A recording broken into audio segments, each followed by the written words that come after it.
ሰላም እንዴት ናችሁ? ከቢኤች ቲቪ ሁላችሁም በያላችሁበት መልካም ጊዜን እያሳለፋችሁ እንደሆነ ተስፋ አድርጋለሁ። ብዙ ጊዜ እንግዲህ ተጠፋፍተን ነበረ። አሁን ተመልሰን መተናል። በጣም አጓጊ የሆኑ ጨዋታዎች እየተከናወኑ ነው ያሉት።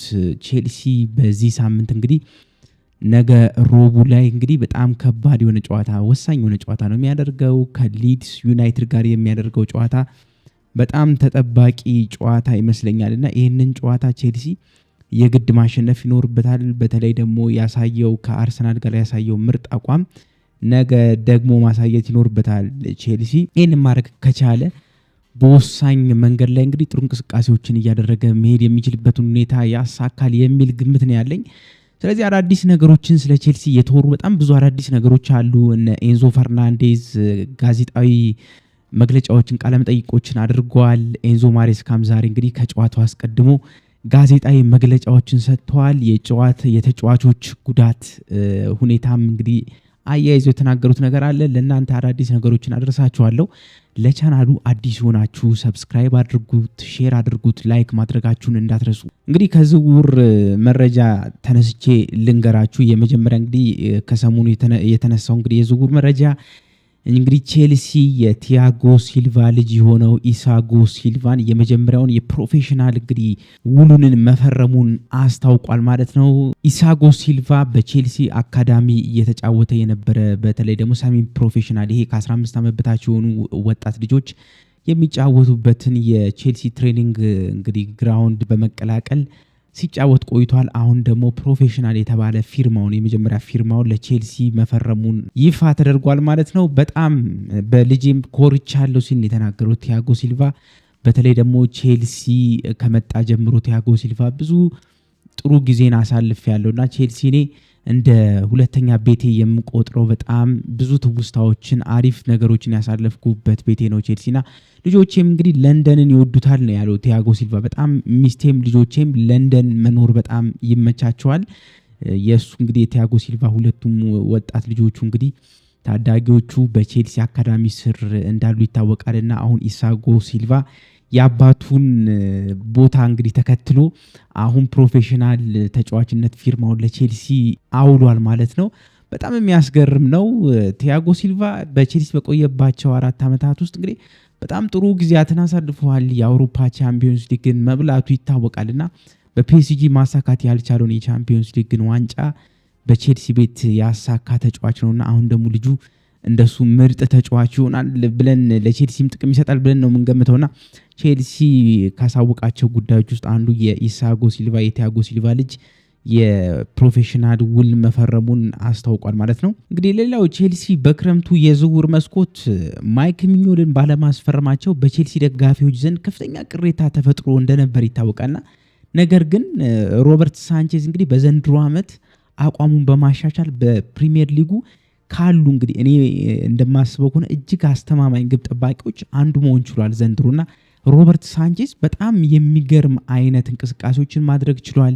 ከአርሰናል ጋር ራሱ የነበረው ፐርፎርማንስ በ13ኛ ሳምንት የእንግሊዝ ፕሪሚየር ሊግ ጨዋታ በጣም የሚገርም ነበርና ሮበርት ሳንቼዝ በእኔ አስተያየት በጣም መሻሻሎች የታዩበት ከአምና ከነበረው አቋም አንጻር ስህተቶችን በጣም የሚሰራ ግብ ጠባቂ ነበር። አምና እግሮቹን በጣም ይሳሳቱ ነበር። ዘንድሮ ግን ብዙ ያሻሻላቸው ነገሮች አሉና ሮበርት ሳንቼዝ በጣም ዘንድሮ በእንግሊዝ ፕሪሚየር ሊግ አሉ ከሚባሉ አስተማማኝ ግብ ጠባቂዎች መካከል አንዱ መሆን ችሏልና የማይክ ሚኞን ከኤሲ ሚላን በክረምቱ የዝውውር መስኮት አለመፈረሙ አሁን የተወሰነ ውሳኔን ስንመለከተው ቼልሲ ትክክለኛ ውሳኔን የወሰነ ይመስለኛልና ሮበርት ሳንቼዝ አቋሙ በጣም እየጨመረ መጥቷል።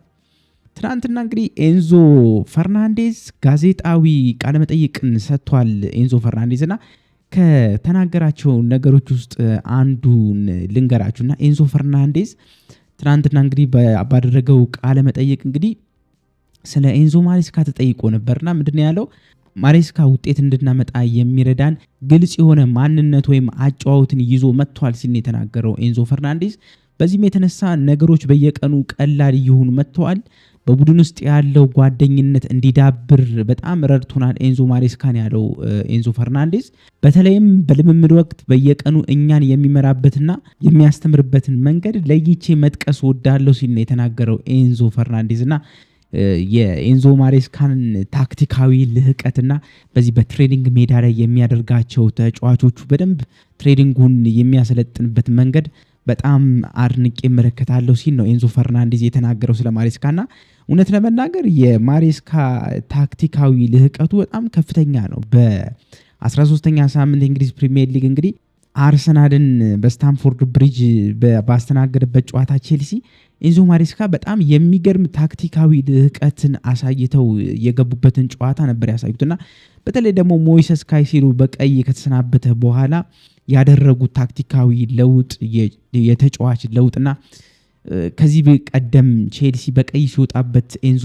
ማሬስካ የሰሯቸው ስህተቶች ነበሩ። በተለይ በማንቸስተር ዩናይትድ ጨዋታ፣ በብራይተን ጨዋታ በቀይ ከተሰናበተ በኋላ የቼልሲ ተጫዋቾች እንግዲህ ያሳዩት መፈረካከስ አሁን ላይ አልታየም ነበር። በአርሰናል ጨዋታ በደንብ ታክቲካዊ ልህቀታቸውን አሳይተው በደንብ አቻ መውጣት የሚያንስባቸውን ውጤት ነው ቼልሲ ይዞ ወጣውና ኤንዞ ማሬስካ በጣም የታክቲካዊ ልህቀታቸው ከፍተኛ መሆኑን የሚያሳይ ይመስለኛልና ኤንዞ ፈርናንዴዝም ይሄንኑ ነው የመሰከረው። በትሬኒንግ ግራውንድ ላይም የሚያሳዩት ብቃት እኛን አንድ ላይ ለማድረግ በተለይ ደግሞ ኤንዞ ማሬስካ ከመጡ በኋላ የቼልሲ እንግዲህ ተጫዋቾች ሁላችንም ብንሆን ጓደኝነታችን፣ አብሮነታችን በጣም ጠንክሯል።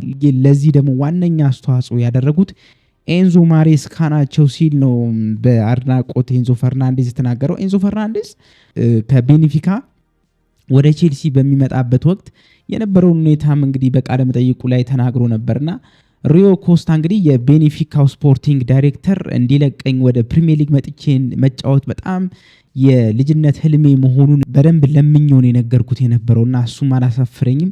ሪዮም ኮስታ ፈቅዶልኝ እንግዲህ ወደ ቼልሲ መቀላቀል ችያለሁና በጣም ትክክለኛ ውሳኔ ነበር የወሰንኩት። ቼልሲም እንግዲህ ከገባው ጀምሮ በእኔ ላይ እምነት አሳድረው የካፒቴንነት አርም ባንዱን ለእኔ ሰጥተውኝ እንግዲህ በደንብ በአስቸጋሪ ሁኔታ ቼልሲ አስቸጋሪ ሁኔታ በነበረው ወቅት ላይ እኔን በመሪነት በመምረጣቸውና እምነት በማድረጋቸው በጣም ደስተኛ ነኝና ቼልሲ በጣም ለእኔ ልዩ ቦታ ያለው ክለብ ነው ሲል ነው የተናገረው ኤንዞ ፈርናንዴዝ። አንድ የሪሲ ጄምስ አስተያየት ልንገራችሁ። ምክንያቱም ሪሲ ጄምስ ከስካይ ስፖርት ጋር እንግዲህ ይሄ ከአርሰናል ጨዋታ በኋላ አንድ የተናገራት ነገር ነበር። ምንድን ያለው ሪሲ ጄምስ? በብቃታችን የሚጠራጠሩ ብዙ ሰዎች ነበሩ።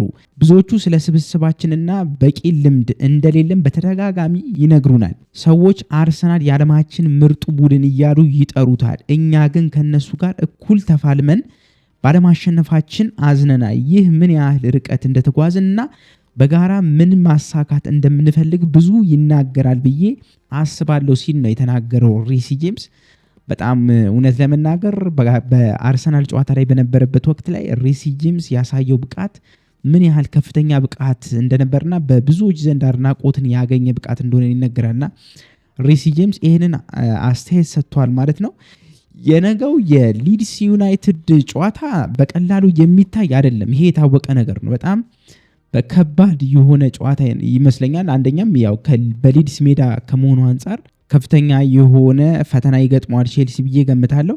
ከዚህ ጋር ተያይዞ እንግዲህ ታዋቂው ጋዜጠኛ ፖል መርሰን ስለ ሊድስ እና ቼልሲ ጨዋታ ሲናገር ምንድን ያለው? ከሊድስ ደጋፊዎች ጋር እንግዲህ ቼልሲ ጥሩ የሚባል መግባባት የላቸውም፣ ስምምነት እንደሌላቸው ይታወቃልና ይህ ለቼልሲ ደጋፊዎች ትልቅ ጨዋታ ነው ሲል ነው የተናገረው ፖል መርሰን።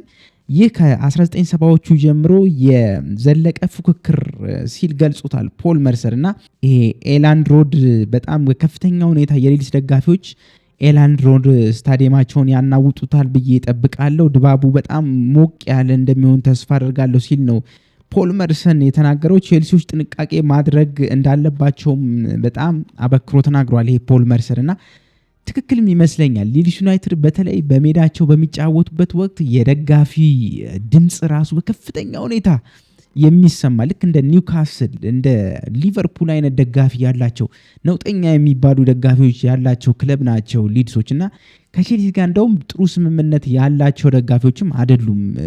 የሆነ እንደ ደርቢ አይነት ስሜትም ያለው አይነት ፉክክር ነው ያላቸው ሊድስ ከቼልሲ ጋር በሚጋጠሙበት ወቅትና በጣም አስቸጋሪ ፈተና የሚገጥምበት ጨዋታ ይመስለኛል። ቼልሲ ሊድስ ዩናይትድ ቀላል ቡድን አይደለም። በነገራችን ላይ ማንቸስተር ሲቲንም 2-2 ሆኖ እንግዲህ ባለቀ ሰዓት ፊል ፎደን ባስቆጠራት ጎል ነው 3-2 እንደምንም ማሸነፍ የቻለው ማንቸስተር ሲቲ እና ሊድስ ዩናይትድ ከባድ ቡድን ነው። ለቼልሲ ከፍተኛ የሆነ ፈተና ይሰጧል የሚል ግምት አለኝ። ፖል መርሰንም ይህንን ነው አበክሮ የተናገረው። እንግዲህ እናንተ ምን ታስባላችሁ? ከቀጣዮቹ 5 ጨዋታዎቻችን ውስጥ እንግዲህ ስንቱን ቼልሲ ድል ያደርጋል የሚል ግምት አላችሁ? ምክንያቱም በቀጣይ ከሊድስ በኋላ በርንማውዝን ያስተናግዳል ቼልሲ። ከዛ በኋላ ደግሞ በቻምፒዮንስ ሊግ አትላንታን ይገጥማል።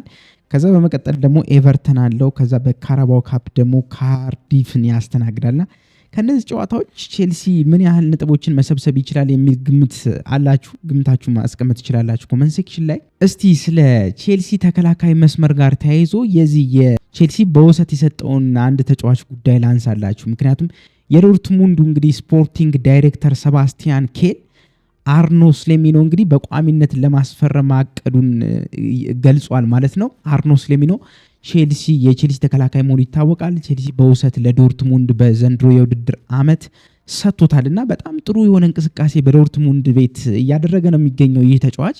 ደጋፊዎቹም በከፍተኛ ሁኔታ ወደውታል። የዶርትሙንድ ልብ ውስጥ በቀላሉ መግባት የቻለ ድንቅ ተከላካይ ነው አርኖ ስሌሚኖ። እንግዲህ እንደ ሌቫይ ኮልዊል አይነት ለቼልሲ ከፍተኛ ጠቀሜታ ይሰጣል ተብሎ በውሰት ለዶርትሙንድ የተሰጠ ተጫዋች ነው።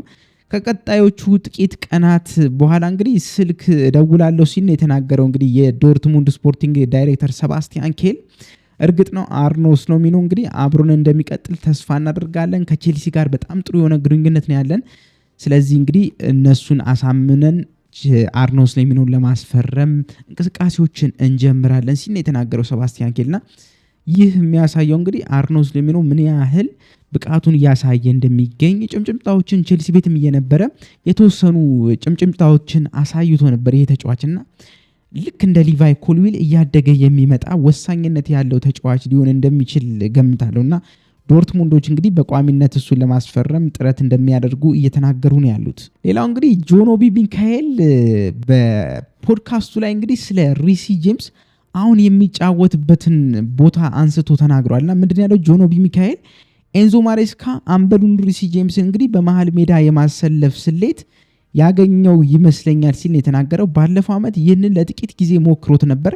የዓለማችንን ምርጡን ቀኝ ተከላካይ እንግዲህ ለምን በመሃል ሜዳ ታጫውተዋል በማለት ብዙ ሰዎች ጥያቄ አስነስተውበት ነበር ኤንዞ ማሬስካ ሲል ነው የተናገረው ጆኖቢ ሚካኤል። አሁን ላይ ግን አሰልጣኙ በታላላቅ ጨዋታዎች ሪሲ ጄምስን ከሞይሰስ ካይሴዶ ጋር አጣምሮ በመሃል ሜዳ ሲያሰልፈው በሱ ላይ ያለውን እምነትና መተማመን ማየት ትችላላችሁ። ይህም የቡድኑን ሚዛን የሚጠብቅ ሲሆን በጣም ጥሩ ለውጥ እያመጣ ታምርም እየሰራ እንደሆነ ማየት ይቻላል ሲል ነው የተናገረው ጆኖቢ ሚካኤል እና የማሬስካ በዚህ በሪሲ ጄምስ ጉዳይ ላይ እንግዲህ ታክቲካዊ ለውጥ አድርጎ በመሃል ሜዳ ከሞይሰስ ካይሴዶ ጋር ተጣምሮ እንዲጫወት ያደረገበት ሁኔታ ብዙዎች እንግዲህ ለኤንዞ ማሬስካም አድናቆት እንዲሰጣቸው እያደረገው ይመስለኛልና አሁን ላይ ሪሲ ጄምስ በመሃል ሜዳ የሚያደርጋቸው እንቅስቃሴዎች በከፍተኛ ሁኔታ በጣም ጥሩ እንቅስቃሴ እየሆነ መጥቷልና ይህም ለቼልሲ በጣም ከፍተኛ የሆነ ጠቀሜታን እየሰጠ ይመስለኛል። መሃል ላይ በጣም ሶሊድ የሆነ እንዲሆን ቼልሲ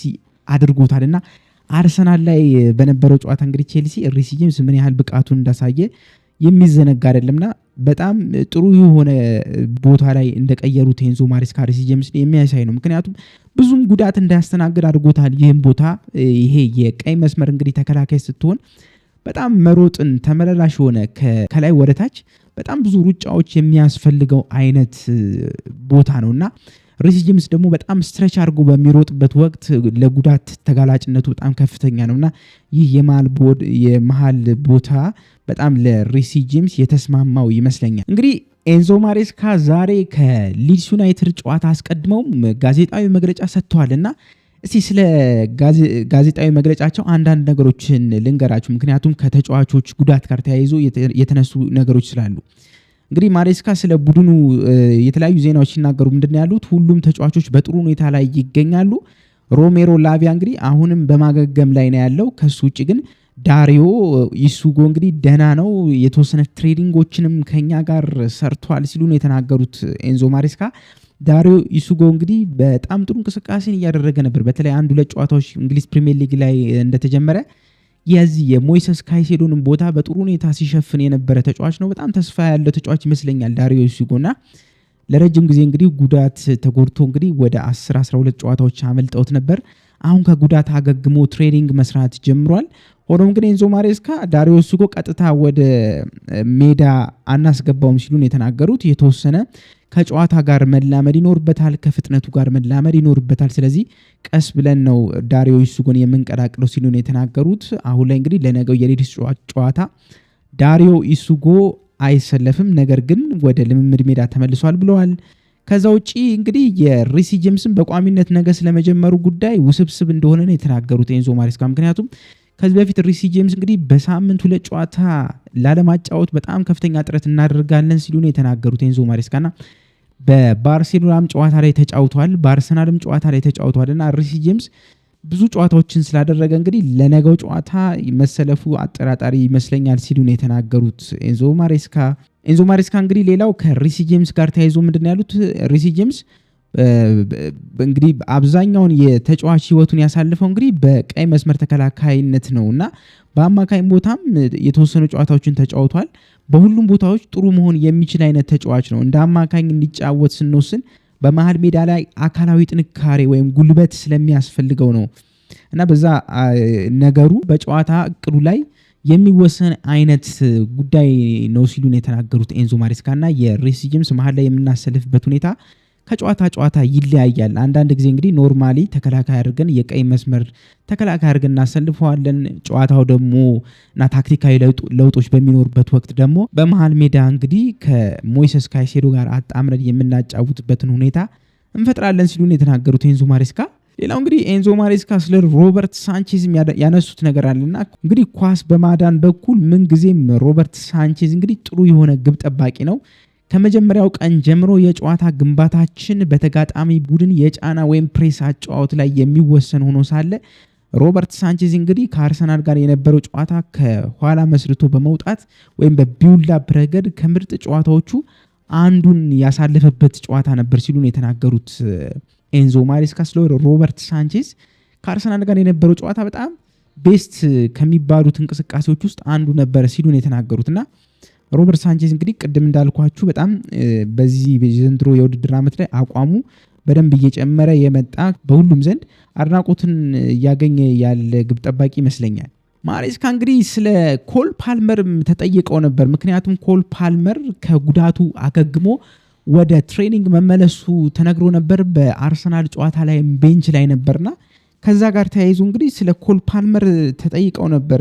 በሊድሱ ጨዋታ ይጫወታል ይደርሳል አይደርስም የሚባለው ነገር የመለሱት እንግዲህ ማሬስካ ምንድነው ፓልመር ለሊድስ ጨዋታ በቋሚነት ለመጫወት ዝግጁ እንደሆነ ተናግረዋል።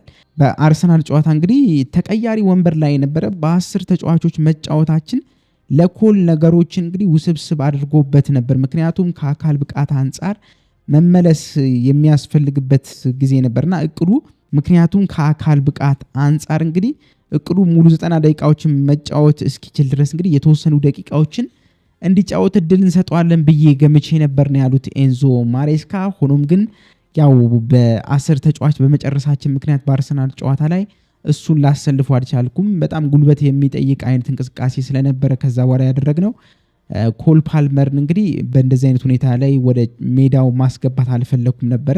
ሆኖም ግን ለሊድስ ዩናይትዱ ለነገው ጨዋታ ግን ሙሉ በሙሉ ዝግጁ ነው፣ ኮል ፓልመር ለመግባት ዝግጁ ነው ሲሉ ነው የተናገሩት።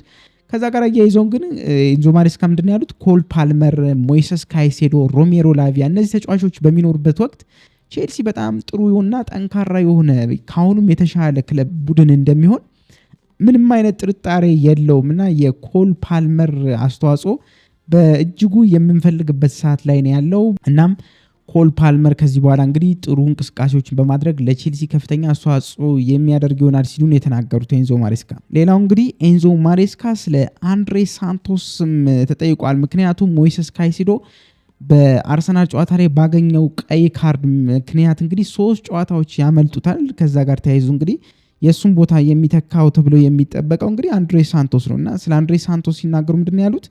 አንድሬ ሳንቶስ ለነገው የሊድስ ጨዋታ ዝግጁ ነው ሲሉ ነው የተናገሩት። የሚጫወተው እንደ ሞይሰስ በ6 ቁጥር ቦታ ነው፣ ግን ዝግጁ ነው። በዚያ ቦታ ላይ እንግዲህ በጥሩ ሁኔታ መጫወት የሚችል ሌላው እንግዲህ ጆሻ ቻምፖንግም አለ ሲሉ ነው የተናገሩትና ነገር ግን የምናየው ይሆናል ነገ ጨዋታ ላይ ማን እንደሚሰለፍ ሲሉ ሳንቶስ እንግዲህ ካይሴዶን እንደሚተካ አመላካች የሆነ አስተያየት ነው የሰጡት ኤንዞ ማሬስካ እውነት ለመናገርና ያው ጆሻ ቻምፖንግም መሀል ላይ በሱ ቦታ መጫወት ይችላል ብለዋል። ዞሮ ግን አንድሬ ሳንቶስ የሞይሰስ ካይሴዶ ቦታ በጥሩ ሁኔታ ይተካል የሚል ግምት አለኝ እኔም በበኩሌ። ምክንያቱም ተቀይሮ በገባባቸው ጨዋታዎችም እንግዲህ ጥሩ የሆነ እንቅስቃሴዎችን አድርጓል አንድሬ ሳንቶስ። በተለይ በበርንሌ ጨዋታ ላይ እንግዲህ ምን ያህል ጥሩ እንቅስቃሴ ቼልሲ በርሊን ባሸነፈበት ጨዋታ ላይ በጣም ጥሩ የሆነ እንቅስቃሴን አድርጓል አንድሬ ሳንቶስ እና መተካት ይችላል የሞይሰስ ካይሴዶን ቦታ ብዬ ገምታለሁ። ኤንዞ ማሬስካም ይህንኑ ነው የተናገሩት። እንግዲህ ከዚህ በመነሳት ቼልሲ ለነገው ጨዋታ ምን አይነት አሰላለፎችን ሊጠቀም ይችላል የሚለውን ግምታዊ አሰላለፋችንን እናስቀምጣለን። እንግዲህ በግብ ጠባቂነት በኩል እንግዲህ ሮበርት ሳንቼዝ ይገባል። በአራቱ ተከላካዮች በኩል ደግሞ ማርክ ኩሬያ የግራ መስመር ተከላካዩን ይመራል። በቀይ መስመር ተከላካይ ማሎ ጉስቶ ይገባል ብዬ ነው የምገምተው። ምክንያቱም ኤንዞ ማሬስካ እንደተናገሩት ሪሲ ጄምስ እረፍት የሚፈልግበት ጊዜ ላይ ያለው በሳምንት ከ2 ጨዋታዎችን መጫወት አይችልምና ከዛ አንጻር እንግዲህ ማሎ ጉስቶ ነገ በቋሚነት የቀይ መስመር ተከላካዩን ይዞ ይጀምራል የሚል ግምት አለኝ። ከዛ ውጭ ግን የመሃል ተከላካይነት ጥምረቱን እንግዲህ ቻሎባና ዌስሊ ፎፋና ይመሩታል የሚል ግምት አለኝ። እነዚህ 2 ተጫዋቾች እውነት ለመናገር በጣም ጥሩ እንቅስቃሴን እያደረጉ ነው ያሉት። የቻሎባና የፎፋና ጥምረት በዚህ ሰዓት ላይ በጣም እየሰራ ነው ያለው። በእኔ በበኩሌ እንግዲህ እንደማየው ከሆነ በጣም የሰራ ይመስለኛልና ከአርሰናል ቀጥሎ ብዙ ክሊንሺት ያለው ክለብ በዚህ ሰዓት ላይ ቼልሲ ነው። እንግዲህ 7 ክሊንሺቶች አሉት፣ አርሰናል 8 ክሊንሺት ነው ያለውና በጣም ጥሩ የሆነ እንግዲህ ጥምረትን እያሳዩ ይመስለኛል ቻሎባና ዌስሊ ፎፋና። ከዛ አንጻር የነገውን ጨዋታም እንግዲህ እነሱ ይጀምራሉ የሚል ግምት አለኝ። መካከል ላይ እንግዲህ ሞይሰስ ካይሴዶ በቀኝ በመውጣቱ ምክንያት እንግዲህ እንደማይሰለፍ እርግጥ በመሆኑ ምክንያት አንድሬ ሳንቶስ የ6 ቁጥር ቦታውን እንግዲህ ይይዛል የሚል ግምት አለኝ። ከዛ ውጭ ግን ከአንድሬ ሳንቶስ ውጭ እንግዲህ ኤንዞ ፈርናንዴዝ እና ጃኦ ፔድሮ የሁለቱን የመሃል ሜዳ እንግዲህ ያጣምሩታል የሚል ግምት አለኝ። ስለዚህ ኤንዞ ፈርናንዴዝ፣ አንድሬ ሳንቶስ እና ጃኦ ፔድሮ 3ቱ ተጫዋቾች እንግዲህ የመሃል ሜዳውን ይዘውሩታል የሚል ግምት ነው ያለኝ። በግራ መስመር እንግዲህ አጥቂ ላይ እንግዲህ አሌሃንድሮ ገርናቾ ይገባል የሚል ግምት አለኝ። ጥሩ እንቅስቃሴዎችን እያደረገ ነው ያለው ገርናቾ ከሰሞኑና ነገም እንግዲህ ጥሩ የሆነ ቻሌንጅ ይሆናል ብዬ ገምታለሁ ለገርናቾ። ሊድስ ዩናይትዶችን በፈጣን እንቅስቃሴ የሚታወቁ በተለይ ደግሞ ጥሩ ጨዋታዎችን በመጫወት ይታወቃሉ ሊድስ ዩናይትዶች። ነገር ግን የተወሰኑ ስህተቶችን ይሰራሉ በራሳቸው በሚጫወቱበት ወቅት ስህተቶችን የሚሰሩ አይነት ክለቦች ናቸው እነዚህ ሊድስ እና ለዚህ ደግሞ ገርናቾ ፍቱን መፍትሄ ይመስለኛል። በቀኝ በኩል ደግሞ ፔድሮ ኔቶ ምንጊዜም እንግዲህ ኤንዞ ማሬስካ የሚተማመንበት ፔድሮ ኔቶ የቀይ መስመር ቦታውን ይዞ ይጀምራል የሚል ግምት አለኝ። ጥሩ አቋም ላይ ነው ያለው ስቲቫው። እንደምታውቁት በባርሴሎና እንቅስቃሴ በቻምፒዮንስ ሊግ ላይ ጎል ማስቆጠር ችሏል። አርሰናልንም እንግዲህ በቀይ ቼልሲ እስከሚወጣበት ድረስ ሞይሰስ ካይሴዶ በጣም እየፈተነ የነበረ ተጫዋች ነበረ እንግዲህ እንደምታውቁት ስቲቫው። ዞሮ ግን ለነገው ጨዋታ ያሳርፏል የሚል ግምት አለኝ፣ ወይም ተቀይሮ ይገባል የሚል ግምት ነው ያለኝ እና ፔድሮ ኔቶ የነገውን ጨዋታ እንግዲህ የ14ኛ ሳምንት የእንግሊዝ ፕሪሚየር ሊግ ጨዋታ ፔድሮ ኔቶ በቀይ መስመር አጥቂነት ላይ ይጀምራል የሚል ግምት አለኝ። የ9 ቁጥር የአጥቂነት ቦታውን እንግዲህ ሊያም ዴላፕ ይዞት ይጀምራል የሚል ግምት ነው ያለኝ። ለሊድስ ዩናይትድ ሊያም ዴላፕ የሚያንስ አይመስለኝም። ዞሮ ግን ሊያም ዴላፕ የተወሰኑ እንቅስቃሴዎችን ማሻሻል ያለበት ይመስለኛል። ከሰሞኑ እውነት ለመናገር ጥሩ እንቅስቃሴዎችን እያደረገ አይደለም ዴላፕ። ብዙም ኳስን ወደ ጎል የመቀየር እንቅስቃሴዎችን እያደረገ አይደለም ያለውና ከሱ እንደውም ማርክ ጊዩ አንዳንድ ጊዜ ያደረጋቸው እንቅስቃሴዎች በተለይ በርንሌ ላይ ያደረገው እንቅስቃሴ ተቀይሮ ገብቶ ማርክ ጊዩ በጣም የሚያስደስት ነበርና ከዛ አንጻር ማርክ ጊዩ እድል ቢሰጠው ደስ ይለኛል። ሆኖም ግን ሊያም ዴላፕ የ9 ቁጥር የአጥቂነት ቦታውን ይዞ ነገ ሊድስ ዩናይትድ ከቼልሲ የሚያደርጉትን ጨዋታ ይመራል የሚል ግምት አለኝ። ይህ ጨዋታ ረቡዕ ምሽት 5:15 ላይ የሚደረግ ጨዋታ ነው። እንግዲህ 5:15 ምሽት ሮብ የሚደረግ ጨዋታ ነው። ትንሽ ገፋ ያለ ሰዓት ላይ ነው፣ ለማየት አይመችም። ዞሮ ዞሮ ግን እንግዲህ ቼልሲ በአሪፍ እንቅስቃሴ አሪፍ የሆነ ውጤትን ያመጣል የሚል ግምት ነው ያለኝ። የነገውን ጨዋታ ቼልሲ 2-0 በሆነ ውጤት ያሸንፋል የሚል ግምትን አስቀምጫለሁ። እናንተ እንግዲህ የነገውን ጨዋታ ቼልሲ ስንት ያሸንፋል ብላችሁ ትገምታላችሁ? ያላችሁን ግምትና አስተያየት በኮመንት ሴክሽን ላይ አስቀምጡልኝ። ለቻናሉ አዲስ ሆናችሁ ሰብስክራይብ ማድረጋችሁን እንዳትዘነጉ፣ የደውል ምልክቷን ተጫኑልኝ። መልካም ጊዜ ለሁላችሁም እንዲሆንላችሁ ተመኘሁኝ። ቻው።